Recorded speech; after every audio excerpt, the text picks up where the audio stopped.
Salam Bapak Ibu, Saudara kekasih dalam nama Tuhan Yesus. Kembali kita bertemu bersua dalam keadaan sukacita, damai sejahtera. Itulah paling tidak harapan saya ketika bertemu dengan saudara-saudara yang hebat dimanapun berada, baik yang ada di Indonesia, dari Ufuk Barat sampai Ufuk Timur, dari Sabang sampai Maruke. Amin Bapak Ibu. Demikian juga saudara-saudara yang ada di luar negeri. Saya yakin dan percaya semuanya dalam keadaan sehat walafiat, dan biarlah kiranya damai sejahtera Allah juga turun atas saudara-saudara kalian yang berada di berbagai benua di muka bumi ini. Amin. Nah, sebelum kita memulai, mari kita berdoa terlebih dahulu. Haleluya. Bapa, kembali kami datang dalam hadirat-Mu yang kudus ya Allah. Tak henti-hentinya kami mengucap syukur ya Tuhan, karena pada hari ini Engkau kembali memperkenankan kami untuk kami boleh dengar-dengaran dengan suara-Mu, dengan firman-Mu. Makasih Bapa. Dan setiap kuasa-kuasa kegelapan yang coba untuk mengganggu perjalanan ibadah ini, sharing ini, kami patahkan, hancurkan di dalam nama Tuhan Yesus. Kau di dalam nama Tuhan Yesus. Urapi setiap kami, urapi hamba-hamba-Mu juga Tuhan yang tengah mendengarkan firman-Mu bersama-sama dengan hamba-Mu juga. Dalam nama Tuhan Yesus kami telah berdoa dan mengucap syukur. Haleluya. Amin. Amin. Haleluya. Ya baik saudara, untuk hari ini, untuk kali ini episode khusus di mana saya akan menjawab sebuah pertanyaan yang diajukan oleh rekan-rekan kita juga seiman. Pertanyaannya datang kepada saya melalui WA. Seperti ini pertanyaannya. Kebetulan seorang ibu, dia sering sekali didatangi oleh almarhum suaminya. Dan bukan hanya didatangi, tapi juga dikencani tidur berhubungan badan. Nah, seperti itu.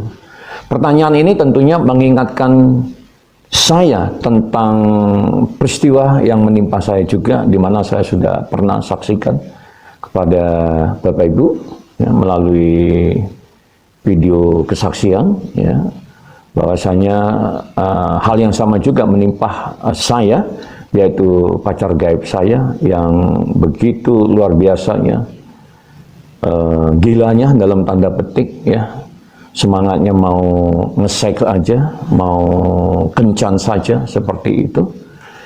Dan memang pada awalnya saya sangat menikmati, tapi lama-lama karakter setannya muncul, dan itu yang membuat saya muak dan menjijikkan sebenarnya, ya, karena terus mengikat kehidupan saya pada waktu itu. Nah, ketika ibu ini saya tanya, apakah sudah berdoa meminta kuasa darah Yesus untuk melepaskan itu? Sudah. Nah, jawabannya sudah. Apakah sudah membaca firman Tuhan? Sudah. Intinya, ibu ini adalah seorang percaya yang taat. Nah, tapi permasalahannya, jadi ini kan permasalahan saudara, ya. Jadi ini menjadi satu problema, dan ya siapa tahu di antara kita juga mengalami hal yang sama. Nah, pertanyaannya bagaimana untuk melepaskan ini semua? Nah, kan kayak gitu. Nah, buat ibu juga yang belum sempat saya jawab karena kesibukan-kesibukan saya. Nah, khusus untuk pertanyaan ibu itu saya hadir untuk menjawab pertanyaan tersebut, dan sekaligus bagian daripada pelayanan. Siapa tahu ini juga akan menjadi berkat buat saudara-saudara kita yang lainnya. Amin.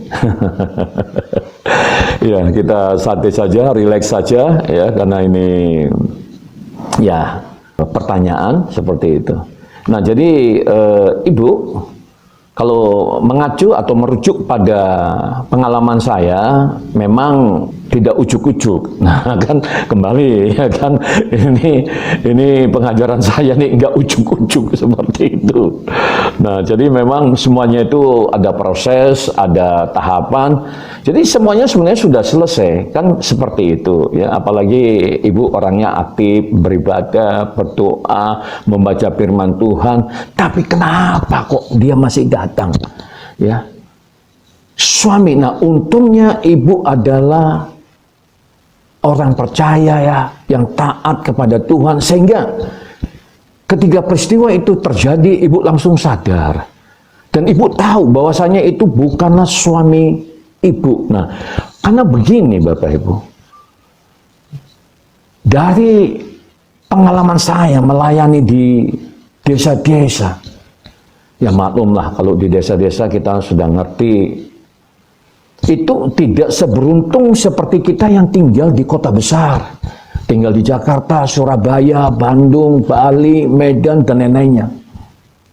Nah, sehingga kita banyak memperoleh akses untuk bisa mempelajari firman Tuhan melalui seminar-seminar yang diadakan oleh yayasan-yayasan, lembaga-lembaga, penginjilan, dan lain sebagainya.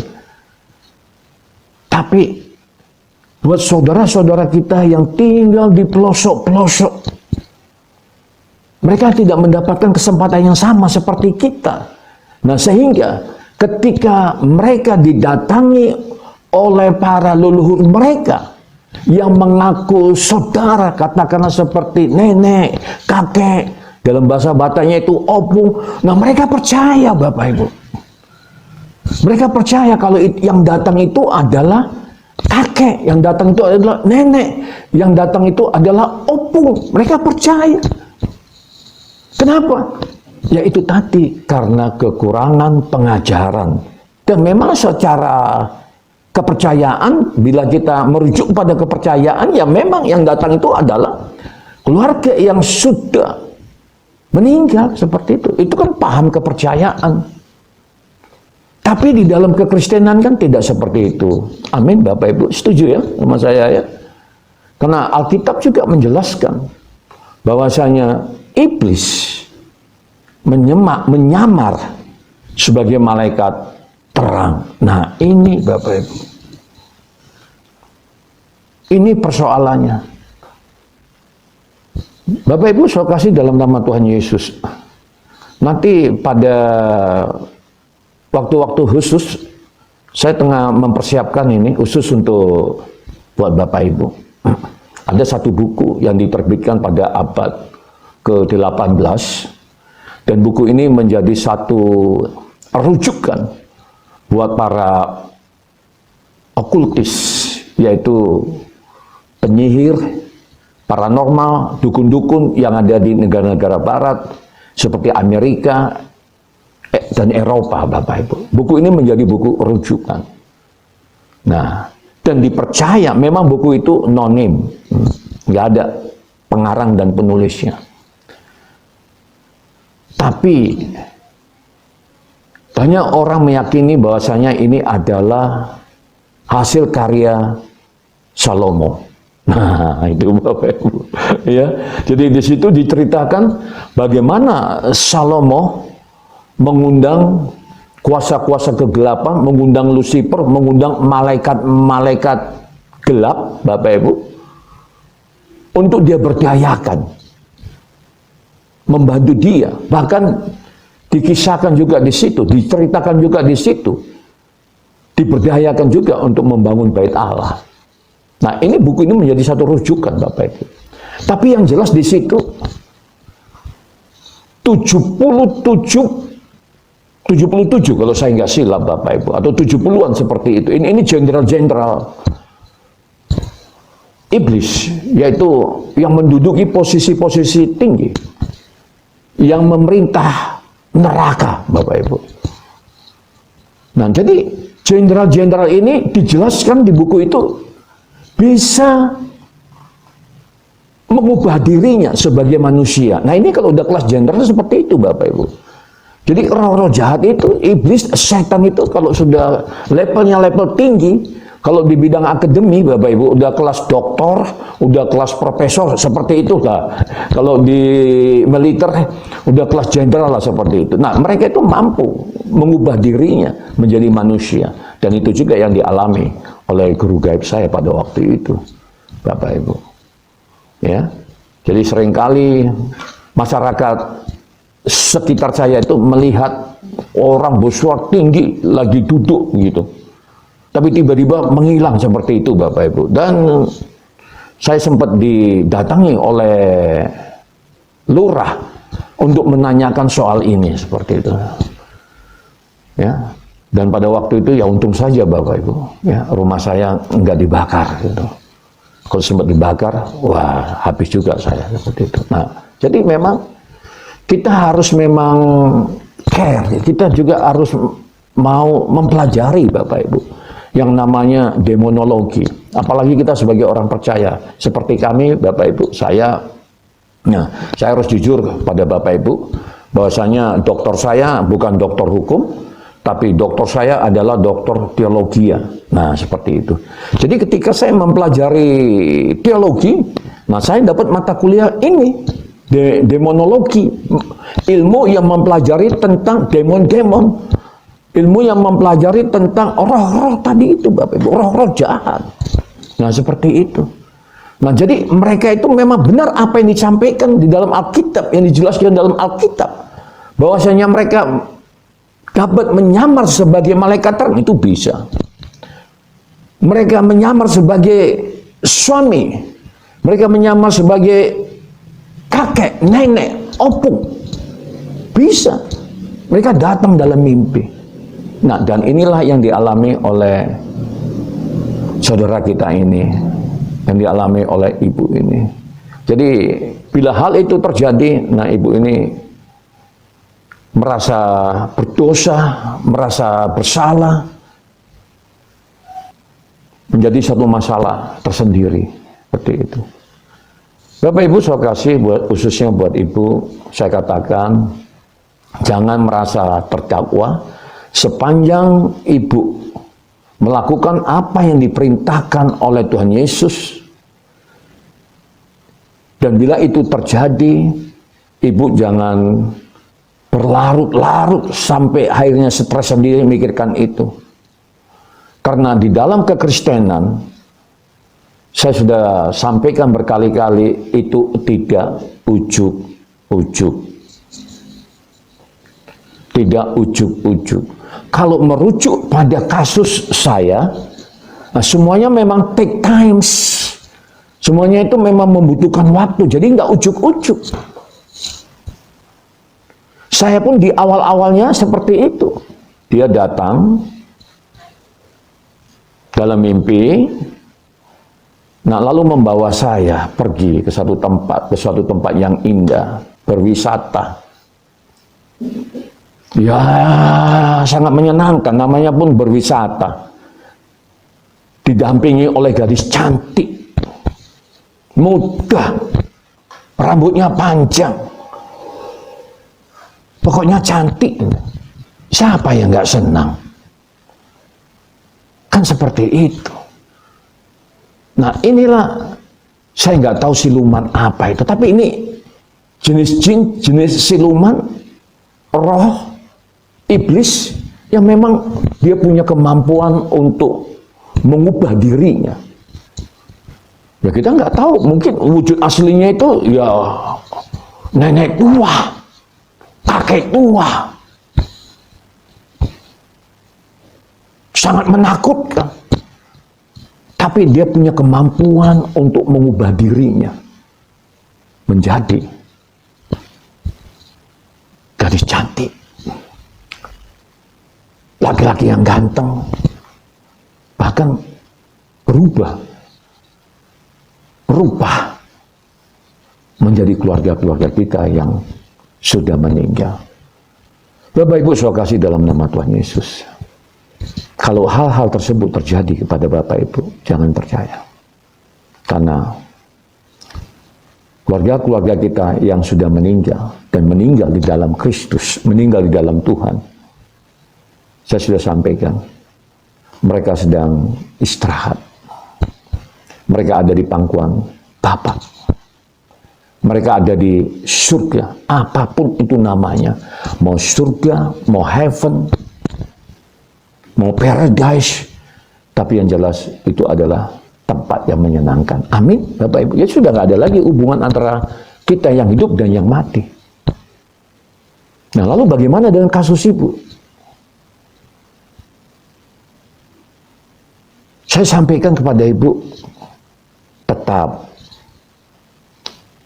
sebelum tidur berdoa dulu, baca firman Tuhan, terus seperti itu. Kenapa ini bisa masuk? Nah, kan kayak gitu.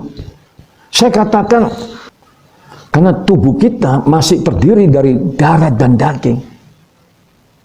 Jadi, masih meninggalkan sisa-sisa kutuk. Kalau bahasa saya ini adalah karat-karat kutuk.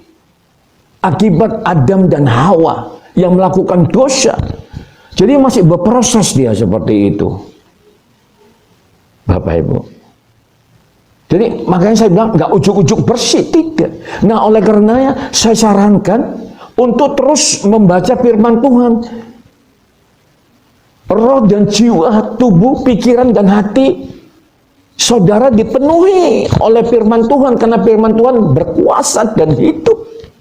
Dia bagaikan pedang bermata dua yang mampu membedakan mana pikiran, mana hati, bahkan menusuk tajam sampai ke sumsum. Jadi begitu berkuasanya firman Tuhan ini, Bapak Ibu. Jadi firman Tuhan ini sebagai air kehidupan, the living water. Dan firman Tuhan inilah nanti yang akan membersihkan karat-karat yang masih sisa di dalam tubuh kita. Jadi karena masih ada karat-karatnya, ada celah, masuk dia. Seperti itu, saudaraku. Karena masih ada karat-karatnya, masuk dia. Nah, lalu dia ngajak kencan, ngajak tidur. Ya.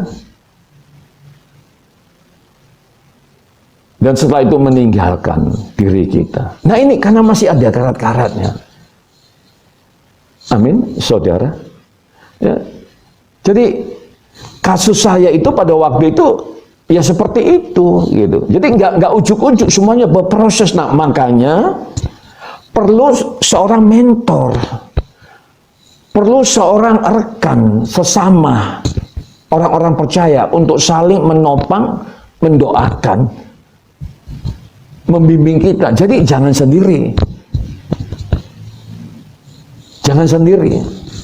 Khususnya buat saudara-saudara yang terikat dengan kuasa kegelapan, jangan sendiri. Datang ke gereja, ceritakan sama pendeta, sama hamba Tuhan yang ada di sana, apa yang dialami. Nah, nanti akan dilayani. Supaya nggak sesat kita.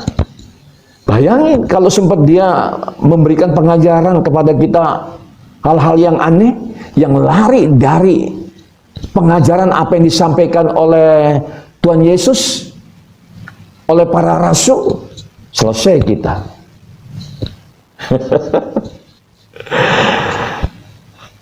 Amin, saudara. Nah, itu. Jadi kasus saya itu seperti itu. Nah, baru lama-lama karena kekuatan daripada firman Tuhan itu, itulah yang membasuh, itulah yang membersihkan karat-karat tadi itu. Kalau dosa sudah selesai, urusan dosa sudah selesai. Sudah selesai urusan dosa, status Bapak Ibu, status saya juga sudah selesai, nggak ada urusan dengan dosa, sudah selesai. Udah dibayar oleh Yesus dengan darahnya yang kudus, udah selesai. Bahkan kalau kita mau merujuk pengajaran extra grace, lebih ekstrim lagi, Bapak Ibu. Ya, kalau kita merujuk pada ajaran extra grace, ya, setetes darah Yesus itu mampu menghapus semua dosa-dosa kita. Dosa yang lama, dosa yang sekarang, bahkan dosa yang akan datang. Wah, itu lebih ekstrim lagi. Ya. Extra grace ya. Nah, itu dosa. Kutuk. Nah, ini kutuk yang dilakukan oleh Adam dan Hawa, dan itu yang masih melekat. Nah, kalau bicara soal kutuk, seperti yang pernah saya sampaikan, ada dua macam juga. Ada kutuk yang diakibatkan oleh dosa Adam dan Hawa, tapi ada juga kutuk yang diakibatkan oleh hukum Taurat. Nah, ini. Amin, Bapak Ibu. Nah, jadi pertanyaannya, saya sudah lakukan semua, saya sudah berdoa, saya sudah membaca firman Tuhan, tapi dia kerap kali datang. Nah, ini. Ibu, saya katakan jangan putus asa. Terus penuhi. Nah, ini enggak untuk ibu aja, untuk kita semua lah, namanya pun sharing gitu.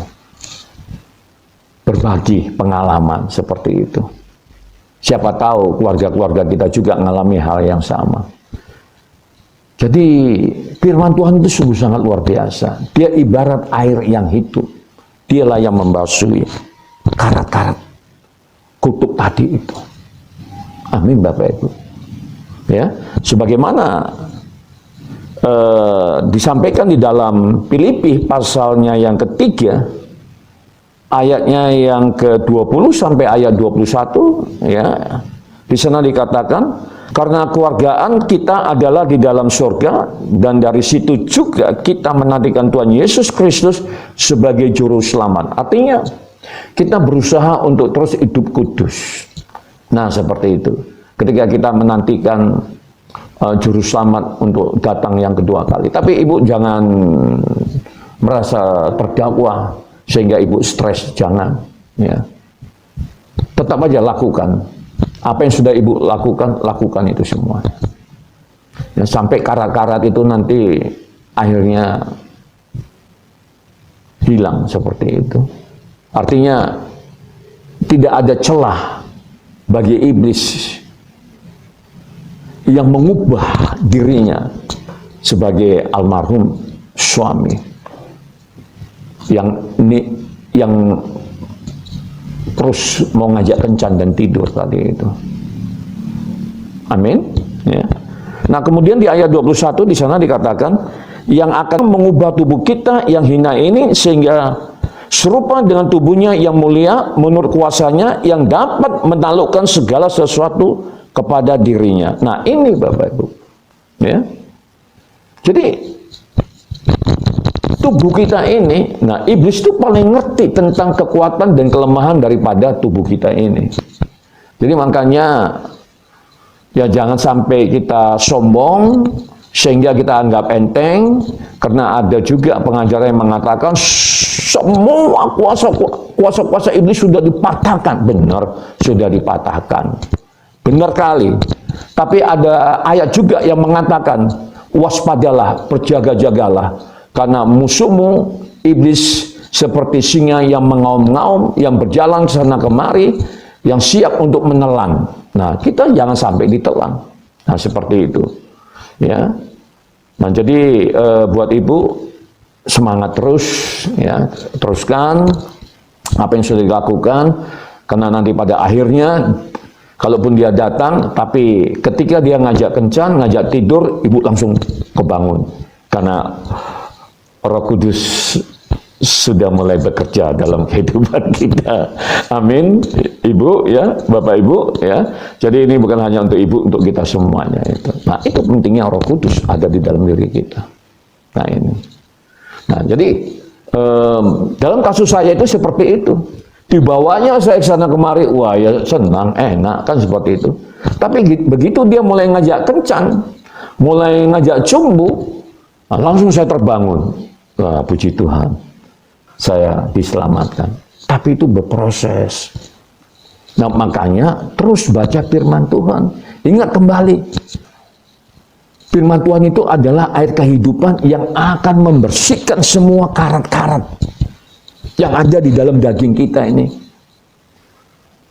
Karena kalau kita merujuk pada perjanjian lama, bagaimana Tuhan menciptakan kita itu segambar dengan Allah. Tapi ketika Adam jatuh dalam dosa, apa yang terjadi? Gambaran Allah di dalam diri kita ini rusak total. Rusak total. Sehingga karakter-karakter kita pun seperti iblis. Kemuliaan Allah hilang. Dan Allah menjauh daripada kita. Dan untuk itulah Tuhan Yesus datang untuk menyelesaikan masalah dosa. Karena Allah rindu untuk membangun hubungan yang intim bersama dengan umatnya. Amin, Bapak Ibu. Amin, Bapak Ibu. Ya, nah jadi kita sekarang on progress, on the way, tengah terus berusaha untuk menjadi kudus seperti Dia yang kudus sampai kedatangannya yang kedua kali. Amin, Bapak Ibu. Ya. Nah, jadi bisa saja seperti itu. Karena nanti karat-karat kutuk itu bisa bersih itu ketika kita terangkat. Kita mengenakan tubuh kemuliaan, yaitu tubuhnya Kristus. Nah, di situ mulai kita mengalami pelepasan total. Kita mengenakan baju kemuliaan yang namanya kutuk, baik dari Adam maupun dari hukum Taurat. Seketika itu juga selesai. Nah, itu. Tapi kalau masih sekarang ini, ya masih ada karat-karatnya. Nah, makanya firman Tuhan berkata, berjaga-jagalah, mendekatlah kepada aku, membangun hubungan yang intim. Sehingga kita terproteksi, kita terlindungi dengan sempurna. Dan ketika kita datang kepada Allah, jangan hanya puas di pelataran. Nah, ini kalau ibarat bait Allah itu, kita jangan cukup puas berada di pelataran, sebab kalau kita berada di pelataran tidak ada tutung Allah di situ, tidak ada perlindungan Allah di situ. Kita harus masuk ke ruang kudus untuk memperoleh perlindungan daripada Allah. Nah, itu dalam perjanjian lama, Bapak Ibu. Nah, hebatnya dalam perjanjian baru ini, kita untuk masuk ke ruang Maha Kudus itu tidak perlu lagi imam-imam. Karena tirai-tirai yang membatasi kita untuk masuk ke ruang Maha Kudus itu sudah dikoyak di kayu salib di Bukit Golgota oleh Tuhan Yesus. Dikoyak, Bapak Ibu, serap. Jadi kita jangan berada di pelataran, masuk ke ruang Maha Kudus, plus ketemu dengan Raja Damai, ketemu dengan Tuhan kita, ketemu dengan Gembala yang agung, langsung masuk untuk menerima perlindungan Dia itu.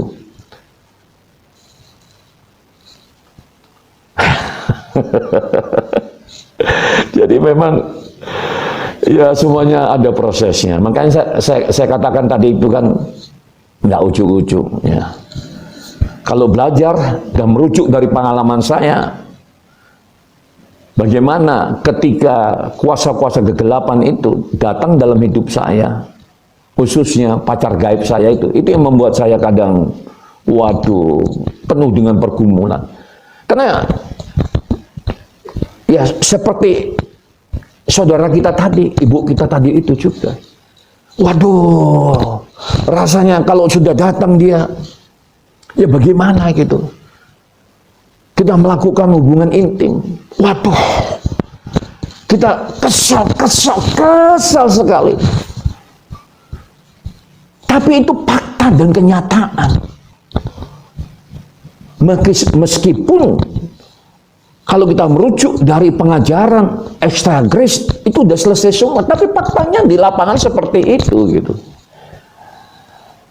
Sehingga hamba-hamba Tuhan, saudara-saudara kita juga, para penginjil dari gereja ini juga mengatakan, udah kamu duduk tenang aja. Karena semua sudah diselesaikan oleh Tuhan. Benar, 100%. Itu saya amini benar. Tapi sekarang faktanya, ibu ini mengalami apa yang dijelaskan tadi itu. Ini kan fakta, dan ini bukan hanya ibu ini yang mengalami, dan masih banyak saudara-saudara kita di luar sana yang juga mengalami dan mengajukan pertanyaan yang sama. Karena pertanyaannya juga hampir-hampir sama, oleh karenanya saya datang untuk menjelaskan ini. Nah, oleh karenanya juga Bapak Ibu, dipentingkan, dibutuhkan komitmen untuk kita datang kepada Tuhan. Nah itu, jadi gaya hidup kita itu, lifestyle kita itu, jangan ikut trends. Nah seperti itu. Karena kekristenan ini itu enggak lifestyle. Kekristenan ini adalah way of life. Kalau lifestyle ketika kita melihat teman-teman kita ke gereja melayani, wah kita ikut-ikutan gitu. Enggak kayak gitu. Tapi way of life artinya apa? Dalam mengikut Tuhan ini konsisten. Ketika teman-teman kita melayani Tuhan, oh kita ikut-ikutan. Nanti kalau dia nggak melayani Tuhan, kita pun nggak melayani, nggak kayak gitu. Makanya saya katakan way of life. Sepanjang hayat masih di kandung badan, tetap kita merapat, kita membangun hubungan, kita melayani Tuhan. Yakinlah, Ibu, nanti pada akhirnya, kalaupun dia datang, nanti Roh Kudus sendiri, pengurapan yang ada di dalam diri Ibu nanti, itu akan bekerja juga, yang akan mengingatkan Ibu. Nah, sehingga diri Ibu menjadi rumah bait Allah untuk Tuhan. Nah, bukan berarti saya bilang Roh Kudus nggak ada dalam diri Ibu, nggak kayak gitu. Kan tadi saya sudah bilang, itu nggak ujuk-ujuk membutuhkan waktu. Nah, oleh karena dibutuhkan pengurapan kembali supaya Ibu sabar. Seperti itu. Terus konsisten. Harus konsisten. Kan seperti itu. Dunia aja mengajarkan kita untuk melakukan segala sesuatu, belajar sesuatu harus konsisten. Nah, dalam mengikut Tuhan pun gitu juga, harus konsisten, punya komitmen yang tinggi, berintegritas kepada Kristus, supaya apa yang dia janjikan itu benar-benar mengalir dalam kehidupan kita. Nah, seperti itu. Amin, Bapak Ibu, ya. Iya. Nah, berbicara tentang pelepasan total dari kutuk. Nah, kalau bahasa saya, karat-karat kutuk itulah yang menjadi jalan bagi iblis untuk masuk dalam diri kita. Itu sebagaimana tadi disampaikan di dalam 1 Korintus pasal 15 ayat 51 sampai 53. Nah, kita baca ayatnya Bapak Ibu ya, supaya apa yang saya sampaikan ini berkuasa, powerful. Karena seperti yang saya sampaikan berkali-kali bahwasanya firman Tuhan itu harus diproklamirkan, harus diberitakan, harus disampaikan. Ketika disampaikan maka kuasanya mulai bekerja. Nah, oleh karenanya kita baca firman Tuhan sama-sama Bapak Ibu ya, supaya berkuasa ya. Ayat 51 di sana dikatakan, sesungguhnya aku menyatakan kepadamu suatu rahasia. Kita tidak akan mati semuanya, tetapi kita semuanya akan diubah. Nah, itu tadi. Jadi sepanjang kita masih ada di bumi ini, ya belum 100%. Ya, kutuk-kutuk itu belum 100% lepas. Dosa, saya nggak cerita soal dosa lagi. Karena dosa sudah selesai. Oleh darahnya yang kudus sudah ditebus. Sudah selesai, kita sudah dilayakkan, kita sudah ditebus. Kita sudah dibenarkan. Saya nggak cerita itu lagi. Ya. Tapi kutuk-kutuk itu yang karat-karatnya masih melekat sehingga ada jalan bagi iblis untuk masuk. Nah, ini dia. Jadi firman Tuhanlah yang akan membersihkannya itu. Nah, itu. Bahkan sampai nanti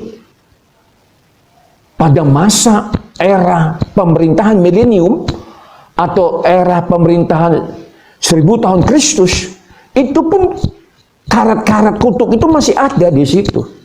Masih ada. Nah, seperti itu. Sampai ketika kita nanti diangkat dan tubuh kita diubah dalam sekejap mata oleh tubuh kemuliaan, tubuh Kristus yang dikena seperti tubuh yang dikenakan Kristus, maka disitulah lepas semua.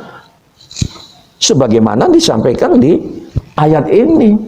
Nah, itu kita baca lagi ya, Bapak Ibu ya.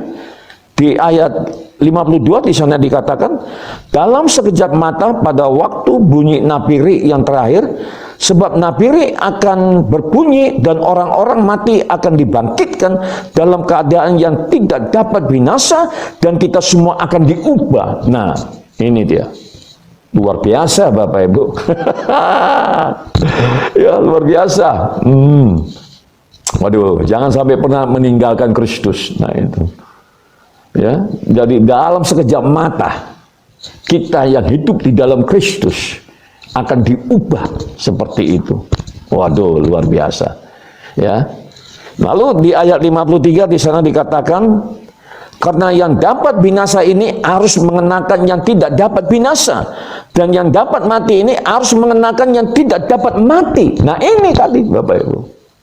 Nah, ya, jadi seperti yang saya sampaikan di awal tadi itu, pada awalnya Tuhan menciptakan manusia itu begitu sangat sempurna, tapi karena ketidaktaatan kepada Tuhan, akhirnya dia lebih mendengar suara hantu, suara iblis maksud saya, daripada suara Tuhan, jatuh di dalam dosa, dan kitalah yang menerima kutuknya Bapak Ibu. Makanya ada dosa keturunan, ada kutuk keturunan. Kita berdosa bukan karena Bapak Ibu yang membuat dosa, bukan karena saya yang membuat dosa. Kita berdosa bukan karena leluhur kita yang salah, sehingga kita kena dampaknya. Dan kita menjadi berdosa. Oleh karena kita butuh satu pribadi yang darahnya benar-benar kudus, yang mampu membasuhi kehidupan kita. Dalam perjanjian lama, untuk pengampunan dosa paling sedikit itu harus bawa burung perkutut Bapak Ibu. Nah, untuk pembasuhan dosa.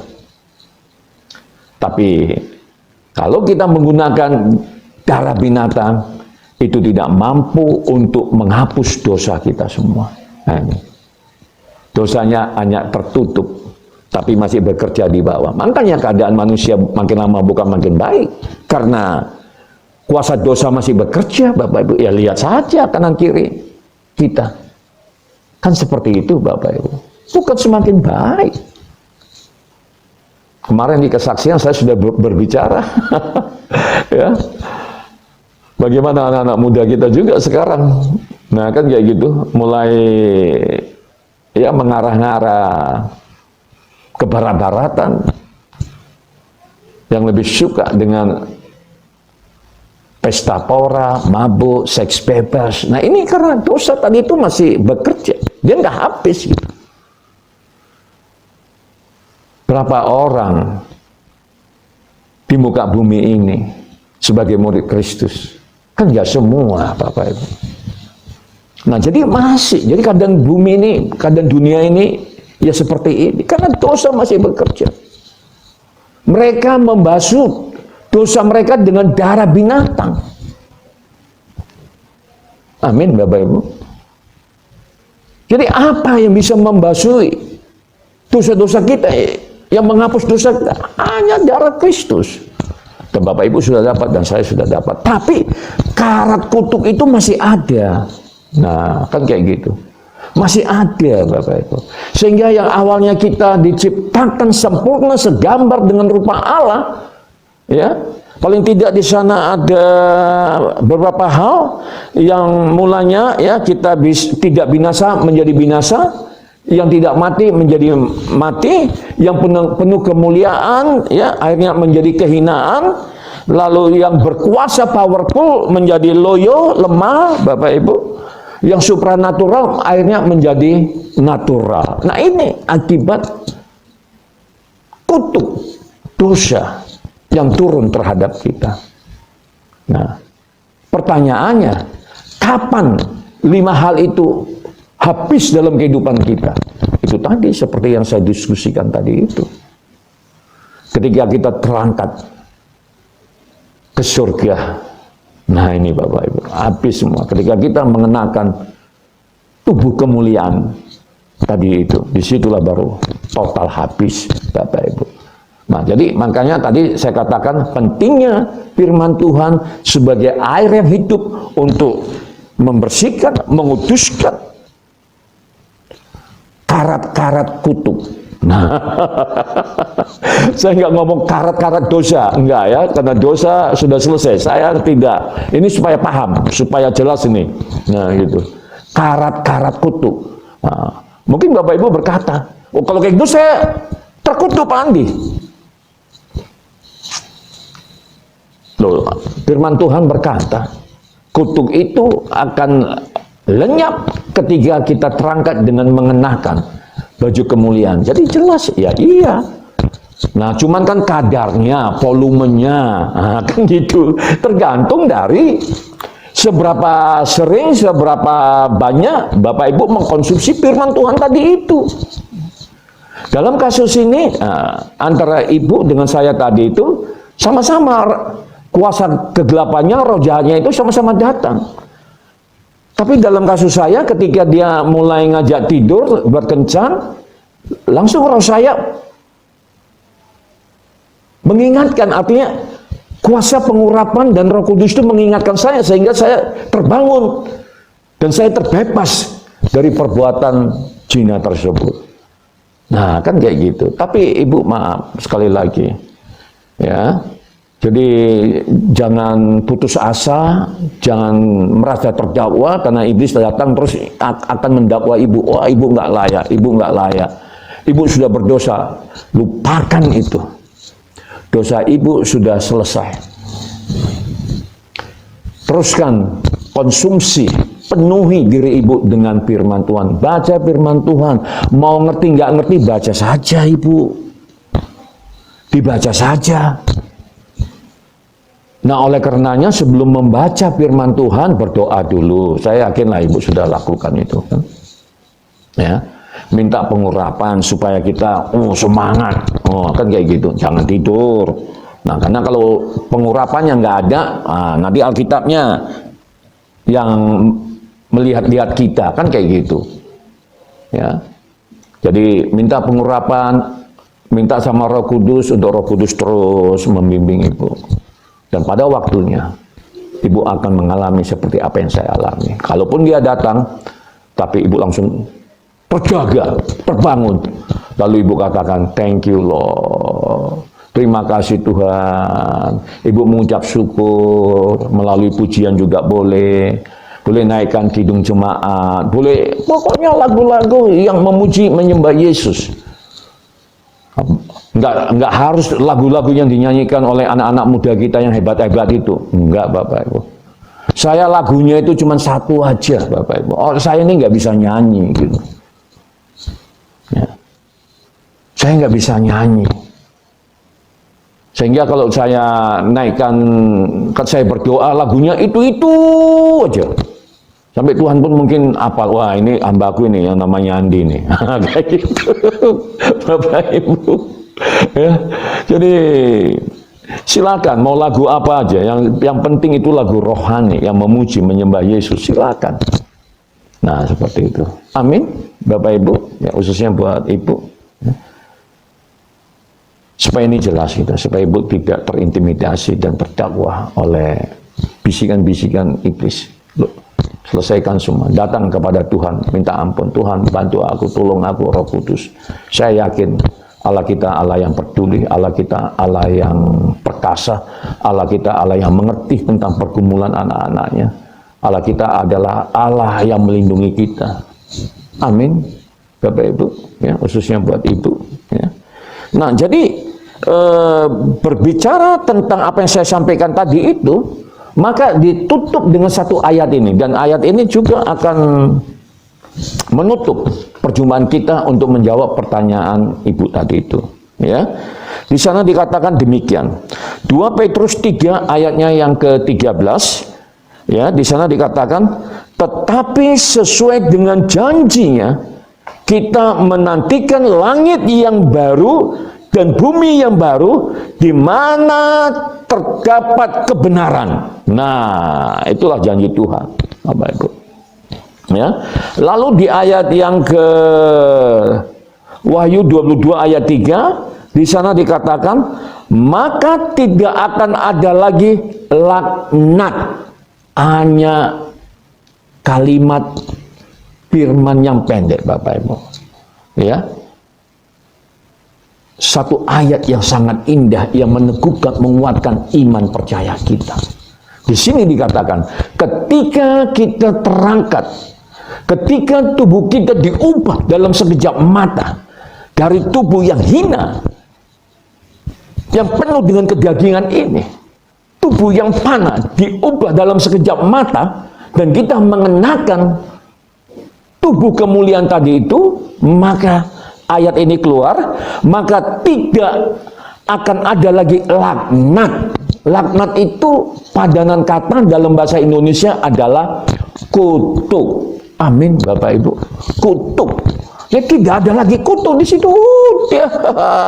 Kita mulai menikmati kehidupan kekal. Waduh, tidak ada tangis, tidak ada rintihan, tidak ada jeritan, tidak ada penderitaan, Bapak Ibu. Itu janji Tuhan, Bapak Ibu. Nah, jadi kalau ditanya bagaimana saya, apakah saya masih mewarisi kutuk-kutuk? Tadi Alkitab menjelaskan, iya, tapi tergantung kadarnya. Nah, itu. Lepas secara total itu ketika tubuh kita diganti. Nah, di situ tidak ada lagi laknat, tidak ada lagi kutuk. Amin, Bapak Ibu. Dan buat Ibu, semangat terus, baca firman Tuhan, ikuti pertemuan-pertemuan yang ada di sekitar rumah, atau sampaikan kepada Bapak Pendeta, pelayan-pelayan Tuhan yang di sana. Ibu, jangan sungkem-sungkem, sampaikan kepada mereka. Saya yakin mereka juga seperti saya, hamba Tuhan yang punya beban juga untuk melayani umat-umat Tuhan. Dan itu memang menjadi kewajiban kami sebagai hamba Tuhan. Itu juga minta dukungan, ya. Ibu sudah benar, ya, ngirim pesan kepada kami terus berdoa kepada Ibu, dan pertanyaan Ibu sudah kami jawab. Amin, Ibu, ya. Mari Bapak Ibu, kita akhiri pertemuan kita ini khusus untuk membahas apa yang sudah kita bicarakan bersama tadi itu. Mari kita berdoa.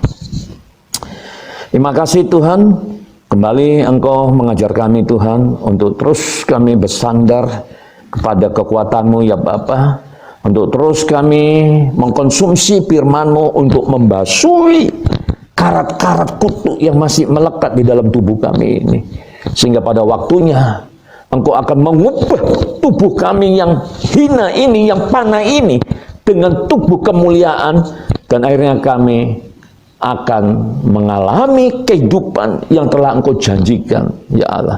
Terima kasih Bapak, Engkau sungguh luar biasa Tuhan, yang peduli akan kehidupan anak-anak-Mu di dalam nama Tuhan Yesus. Terima kasih Bapak. Dan hamba juga tidak pernah lupa Tuhan, kami tidak pernah lupa, kami berdoa Tuhan untuk bangsa kami, negeri kami, khususnya dalam COVID-19 ini, pandemi COVID-19 ini Tuhan, yang mengganggu aktivitas berbagai aspek kehidupan di dunia ini, khususnya di bangsa kami ini.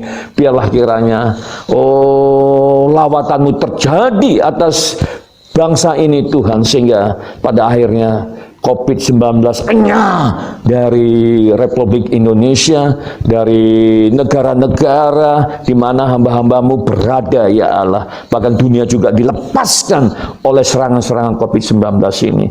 Dan secara khusus kami berdoa untuk mereka yang menderita sakit karena serangan COVID-19 ini juga, biarlah kiranya kuasa Bilur-bilur-Mu Tuhan tercurah bekerja atas mereka sehingga mereka juga disembuhkan di dalam nama Tuhan Yesus. Dan buat hamba-hamba-Mu juga Tuhan yang tengah berbaring di rumah sakit karena menderita sesuatu hal juga Tuhan sembuhkan di dalam nama Tuhan Yesus. Yang terikat dilepaskan oleh kuat kuasa darah Kristus di dalam nama Tuhan Yesus. Terima kasih Bapak. Di dalam nama Tuhan Yesus, mari jemaat-jemaat Tuhan bersama dengan saya katakan amin. Amin. Tuhan Yesus memberkati. Salam sejahtera. God bless you. Bye.